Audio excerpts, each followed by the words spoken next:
AB news के Karnataka bulletin में आपका स्वागत है। मैं हूं पूजा आपके साथ। चलिए शुरू करते हैं आज की खबरों का सिलसिला। उससे पहले एक नजर सुर्खियों पर डालते हैं। दलित पिछड़ा और अल्पसंख्यक मंच की ओर से बीदर लोकसभा चुनाव में स्वतंत्र उम्मीदवार उतारने का निर्णय लिया गया। लोकसभा चुनाव को लेकर बीदर में नेता चंद्र सिंह के समर्थकों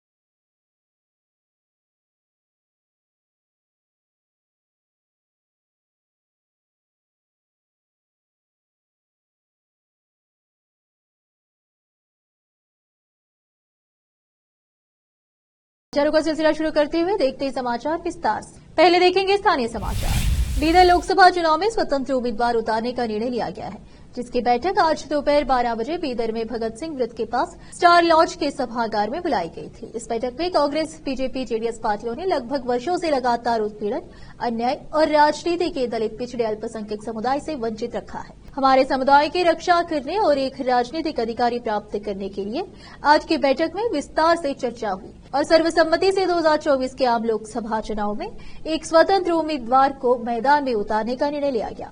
बैठक में राजकुमार मूल भारती, सैयद वहीद लखन, डॉक्टर एमएस शिरोमणि, सुरेश कुमार जोशनाकर, संतोष इनकुरे, दयानंद नवले, अमरीश कुद्रे, अविनाश देने, प्रकाश रावत, बसवराज मिठारे, प्रदीप भाविकट्टी, अंबेडकर पी सहित अन्य उपस्थित थे। विशेष संवाददाता की रिपोर्ट। बीदर दक्षिण निर्वाचन क्षेत्र के नेता चंद्र सिंह के समर्थकों ने कहा कि वे केवल तभी कांग्रेस में शामिल होने के लिए तैयार हैं जब उन्हें सम्मान के साथ आमंत्रित किया जाएगा। शहर के कैलाश शोरूम के पीछे चंद्र सिंह के आवास पर चंद्र सिंह की अध्यक्षता में हुई बैठक में समर्थकों ने कहा कि अगर वे नेताओं व कार्यकर्ताओं के आत्मसम्मान को ठेस नहीं पहुंचाएंगे तो उन्हें कांग्रेस में शामिल होने में कोई आपत्ति नहीं है।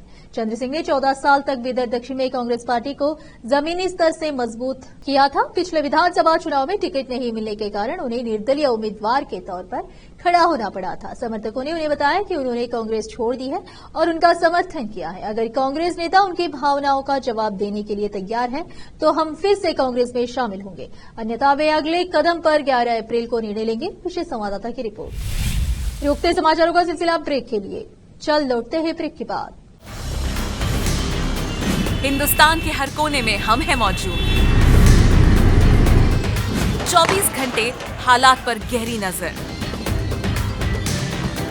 खबरों से जुड़े चुपते सवालात और आपको दिखाता है धार्मिक, सामाजिक, राजनीतिक, लोकल और इंटरनेशनल न्यूज की सबसे बेहतर कवरेज, जो आपको रखती है हर पल बाखबर। देश और दुनिया भर की खबर के लिए देखते रहें केपी न्यूज 24/7। ब्रेक के बाद आपका स्वागत है। आइए देखते हैं राज्य के अन्य समाचार। उप मुख्यमंत्री डीके शिवकुमार ने मंगलवार को कहा कि कर्नाटक में इंडिया ब्लॉक के 10 राजनीतिक दलों का समर्थन लेने के लिए चर्चा चल रही है। आम आदमी पार्टी समेत इंडिया ब्लॉक पार्टियों के एक संयुक्त प्रेस कॉन्फ्रेंस को संबोधित करते हुए उन्होंने कहा, हम कर्नाटक में इंडिया ब्लॉक की लगभग 10 पार्टियों के समर्थन पर चर्चा कर रहे हैं। यह महत्वपूर्ण नहीं है कि वे मेज पर कितने वोट लाते हैं, लेकिन हम वे उन लोगों के प्रति अधिक उत्सुक है जो उनकी विचारधारा का पालन करते हैं। कांग्रेस और जेडीएस ने तुमकुरू में 2019 का चुनाव एक साथ लड़ा। सीपीआई को 17,000 वोट मिले और पूर्व प्रधानमंत्री एच डी देवेगौड़ा मात्र 12,000 वोटों से चुनाव हार गए।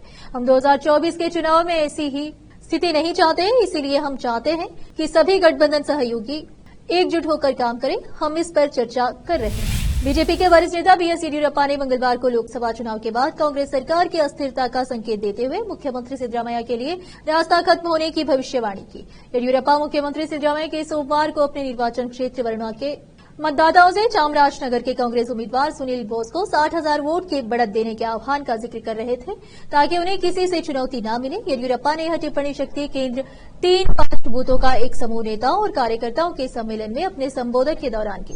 सिद्धरामैया को एहसास हो गया है कि उनका समय समाप्त हो रहा है, इसीलिए वह मतदाताओं से ऐसी अपील कर रहे हैं। कर्नाटक के मुख्यमंत्री सिद्धरामैया ने मंगलवार को कहा कि उन्होंने अब चुनाव नहीं लड़ने का फैसला किया है क्योंकि बढ़ती उम्र के साथ 4 साल बाद काम करने के लिए उनके पास आवश्यक स्वास्थ्य और उत्साह नहीं रहेगा। 2023 के विधानसभा चुनाव के दौरान ही उन्होंने ऐलान कर दिया था कि यह उनका आखिरी चुनाव होगा, लेकिन वह राजनीति में बने रहेंगे। वरुणा के लोग चाहते हैं कि मैं एक बार फिर वहां से विधानसभा चुनाव लड़ूं, लेकिन मैंने अब चुनाव नहीं लड़ने का फैसला किया है। अब मैं 77 साल का हूं, अभी भी मेरे पास 4 साल का समय विधानसभा कार्यकाल है। मैं 81 साल का हो जाऊंगा, तब तक 82 साल का हो जाऊंगा। मेरा स्वास्थ्य ठीक नहीं रहेगा और मैं खुशी से काम नहीं कर पाऊंगा। क्या मैं उत्साह के साथ काम कर सकता हूं? फिर से रुकते समाचारों का सिलसिला ब्रेक के लिए। चल लौटते हैं ब्रेक के बाद। हिंदुस्तान के हर कोने में हम हैं मौजूद। 24 घंटे हालात पर गहरी नजर, खबरों से जुड़े चुपते सवालात और आपको दिखाता है धार्मिक, सामाजिक, राजनीतिक, लोकल और इंटरनेशनल न्यूज की सबसे बेहतर कवरेज जो आपको रखती है हर पल बाखबर। देश और दुनिया भर की खबर के लिए देखते रहें केपी न्यूज 24/7। ब्रेक के बाद आपका स्वागत है। आइए देखते हैं समाचार। केंद्रीय गृह मंत्री अमित शाह ने मंगलवार को भाजपा कार्यकर्ताओं से 60% वोट हासिल करने का प्रयास करने का आग्रह किया ताकि पार्टी जेडीएस के साथ मिलकर राज्य की सभी 28 लोकसभा सीटें जीत सके।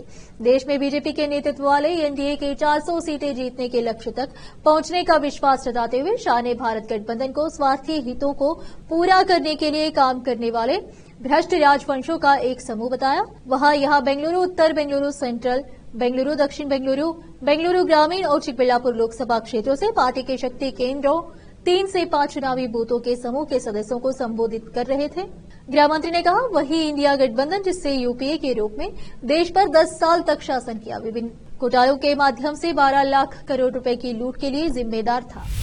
कर्नाटक की हॉट सीट मंड्या से मौजूदा सांसद सुमलता अम्बरीश लोकसभा चुनाव से पहले भारतीय जनता पार्टी में शामिल होने के लिए पूरी तरह तैयार है। सुमलता ने 2019 में मंड्या से एक स्वतंत्र उम्मीदवार के रूप में जीत हासिल की और पिछले कुछ समय से राज्य में भगवा पार्टी को मुख्य रूप से अपना समर्थन दे रही है। भाजपा ने 2019 में मंड्या में सुमलता के खिलाफ कोई उम्मीदवार नहीं उतारा। बीजेपी, जो कर्नाटक में जनता दल सेक्युलर के साथ गठबंधन में है, उन्होंने पूर्व सीएम और जेडीएस के दूसरे नंबर के नेता एच डी कुमारस्वामी को मंड्या सीट आवंटित की है। स्वामी के नाम की घोषणा के बाद से सुमलता अम्बरीश के समर्थक सोच रहे हैं कि क्या वह एक बार फिर निर्दलीय चुनाव लड़ेंगी या चुनाव से दूर हो जाएंगी। हालांकि भाजपा में शामिल होने के उनके नवीनतम निर्णय से यह स्पष्ट हो गया है कि वह चुनाव की दौड़ में नहीं होंगी और कुमारस्वामी को अपना समर्थन देंगी। भारतीय जनता पार्टी के सांसद तेजस्वी सूर्या ने कर्नाटक के लोगों से आगामी लोकसभा चुनाव में राष्ट्रीय जनतांत्रिक गठबंधन एनडीए का समर्थन करने का आग्रह करते हुए पुष्टि की कि प्रधानमंत्री नरेंद्र मोदी के नेतृत्व वाली सरकार ही राज्य के लिए आगे बढ़ने का एकमात्र रास्ता है। केंद्र में पीएम नरेंद्र मोदी के नेतृत्व वाली सरकार की उपलब्धियों पर प्रकाश डालते हुए तेजस्वी सूर्या ने कहा, केवल 10 वर्षों में पीएम नरेंद्र मोदी के नेतृत्व में भारतीय अर्थव्यवस्था दुनिया की 5 कमजोर अर्थव्यवस्थाओं में से 5वें स्थान पर पहुंच गई है। तीसरे कार्यकाल में हम दुनिया की तीसरी सबसे बड़ी अर्थव्यवस्था बन जाएंगे। उन्होंने कहा, यह पीएम नरेंद्र मोदी के नेतृत्व में था। इन सभी पहलों को लागू किया गया था और भविष्य में पीएम मोदी के नेतृत्व वाली सरकार के कर्नाटक के विकास का एकमात्र रास्ता है।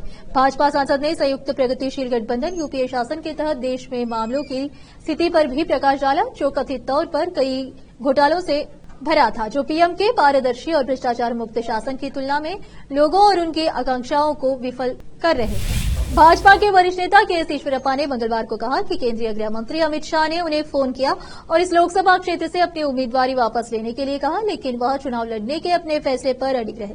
अपने बेटे के कंतेश को पड़ोसी हावेरी से चुनाव लड़ने के लिए टिकट नहीं दिए जाने से नाराज पूर्व उप मुख्यमंत्री ने घोषणा की थी कि वह शिवमोगा में मैदान में उतारेंगे, जहां भाजपा ने फिर से पार्टी के दिग्गज नेता बीएस येदियुरप्पा के बेटे और सांसद बीवाई राघवेंद्र को मैदान में उतारा है। ईश्वरप्पा, जिन्होंने पार्टी की राज्य इकाई के प्रमुख के रूप में भी काम किया था, उन्होंने आरोप लगाया था कि पार्टी के संसदीय बोर्ड और केंद्रीय चुनाव समिति के सदस्य येदियुरप्पा ने उनके बेटे को टिकट देने का वादा किया था, लेकिन उन्हें धोखा दिया। उन्होंने कहा कि कर्नाटक में लोकसभा चुनाव के प्रचार के लिए दौरे पर आए शाह ने उन्हें फोन किया और अपनी उम्मीदवारी वापस लेने को कहा, लेकिन वह नहीं माने।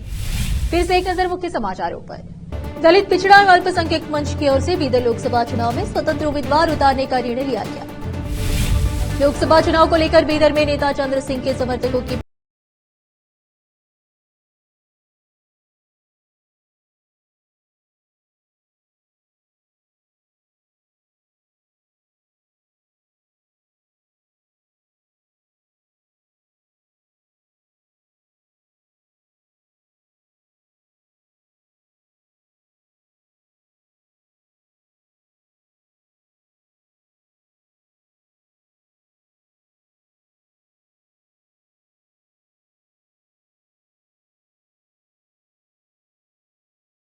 केपी न्यूज के कर्नाटक के बुलेटिन में आज इतना ही। आप देख रहे थे केपी न्यूज का कर्नाटक बुलेटिन। अन्य समाचारों के लिए जुड़े रहिए हमारे चैनल से। केपी न्यूज 24/7 से धन्यवाद।